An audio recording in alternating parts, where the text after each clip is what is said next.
से सदन तक सफर, सड़क पर आप आज तक आवाज अपनी बुलंद करते हुए नजर आए, अब सदन में आपकी आवाज पहुंचेगी, क्या कहिए? देखिए, ये एक ऐतिहासिक लम्हा है और झारखंड की राजनीति में तो बिल्कुल ही ऐतिहासिक लम्हा है, क्योंकि पहली बार कोई युवा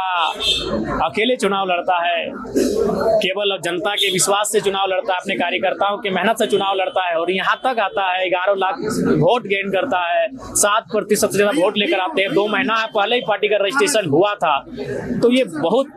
बड़ी उपलब्धि है। और उपलब्धि भी के साथ साथ एक सिरे में तो हमारे लिए उपलब्धि है, लेकिन एक सिरे में बाकी जो राजनेता उनके लिए नाकामी है कि आखिर आप में क्या कमी रही कि एक नई पार्टी इस मुकाम तक आई। जिस सीट पर जेएमएम का जैसे गढ़ कहा जाता है, वहां से पार्टी लगातार जीतते आई, वहां पे क्षेत्र की जनता ने आपको चुना है, कैसा अनुभव है? बिल्कुल, क्षेत्र की जनता ने हमें चुना है और हम तो लोकसभा चुनाव के परिणाम के बाद ही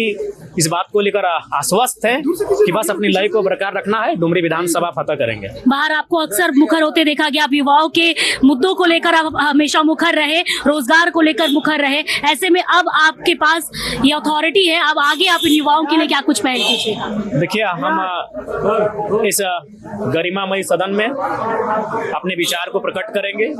उन विचारों को प्रकट करेंगे जिनके माध्यम से युवाओं के लिए एक बेहतर रास्ता तैयार हो सके। यहाँ पर देखिए, खाली पैर आप आए हैं, यहाँ पर क्या इमोशंस है? आप सड़क से सदन तक के सफर और खाली पैर आप यहाँ पर आए हैं जयराम जी, क्या इमोशंस है?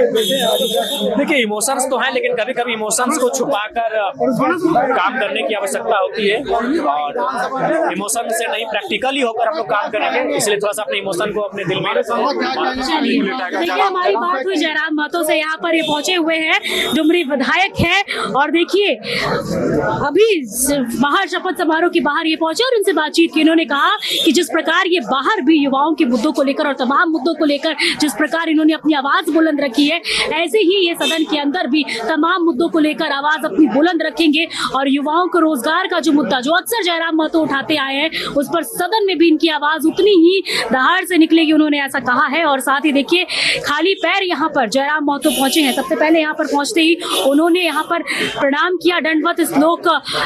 तंत्र के इस मंदिर को और उसके बाद उन्होंने यहाँ पर प्रवेश कर उन्होंने कहा, जनता का आभार जताया और कहा है कि अब वक्त है जनता के जो उन्होंने वादा किया है उस पर काम करने का। और ऐसे में देखिए, जयराम महतो से हमारी बातचीत हुई, काफी उत्साहित नजर आ रहे हैं और उन्होंने कहा कि आगे भी अब सदन में सबसे पहला जो मुद्दा होगा वो युवाओं को लेकर होगा, जिस पर वो आगे सदन में अपनी आवाज उठाएंगे। कैमरामैन संतोष के साथ मैं पूर्णिमा राजवी।